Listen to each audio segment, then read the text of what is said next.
TDP అధినేత Chandrababu Nara Lokesh Davos టూర్లో పెట్టుబడులు తీసుకురాలేదని డిప్యూటీ సీఎం పవన్ కళ్యాణ్ సెటర్లు వేశారు.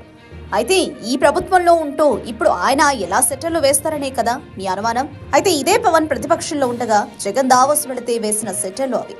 అప్పటివి పట్టుకుని ఇప్పుడు చంద్రబాబు ఉత్త చేతులతో రావడంతో సరిగ్గా సరిపోవడంతో కొందరు సృజనశీలురు ఆ వీడియోలను ఈ వీడియోలను కట్ చేసి పవన్ కళ్యాణ్ కు చంద్రబాబు లోకేష్ లకు పంచులిచ్చారు. Deputy CM Pawan Kalyan Davos లాంటి టూర్లు వేస్ట్, మన దగ్గర శాంతి భద్రతలు సమర్థ ప్రభుత్వం ఉంటే పెట్టుబడులు దానంతట అవే వస్తాయని గతంలో వ్యాఖ్యానించారు. ఇప్పుడు టీడీపీ అధినేత చంద్రబాబు నాయుడు నారా లోకేష్ దావోస్ టూర్ పై సెటర్లు వేస్తూ విమర్శలు గుప్పించినట్టుగా వీడియోను రీక్రియేట్ చేశారు.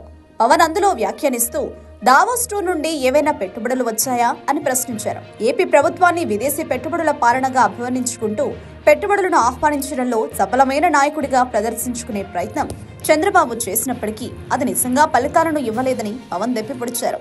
నారా లోకేష్ కు వ్యాపార పెట్టుబడుల పరంగా అనుభవం లేనందున ఈ పర్యటన వల్ల రాష్ట్రానికి పెద్దగా ఉపయోగం లేదని అందరూ అభివర్ణిస్తున్నారు. పవన్ గతంలో చేసిన వ్యాఖ్యలు ఇప్పుడు రాష్ట్ర రాజకీయాల్లో చర్చకు దారితీశాయి. నెటిజన్ల ట్రోల్స్ కు ఆయువులా దొరికాయి. ముఖ్యంగా టీడీపీ అభిమానుల నుంచి వ్యతిరేక స్పందనలు దీనిపై రావడం ఖాయం. వైసీ అభిమానులు మాత్రం దావోస్ టూర్లు వేస్ట్ అన్న పవన్ మాటలను బయటకు తీసి మరీ బాబు లోకేష్లను ఇలాంటి వీడియోలతో ఆడుకుంటున్నారు. మీరు చూసి ఎంజాయ్ చేయండి. దావోస్కి వెళ్ళిపోయి కోట్లు వేసుకొని బ్లూ కోట్లు కావచ్చు, ఎర్ర కోట్లు కావచ్చు, ఏ కోట్లైనా వేసుకుని నాకు ఇబ్బంది లేదు. కానీ కోట్లు వేసుకున్నంత మాత్రం పెట్టుబడులు రావాలని నేను లేదు.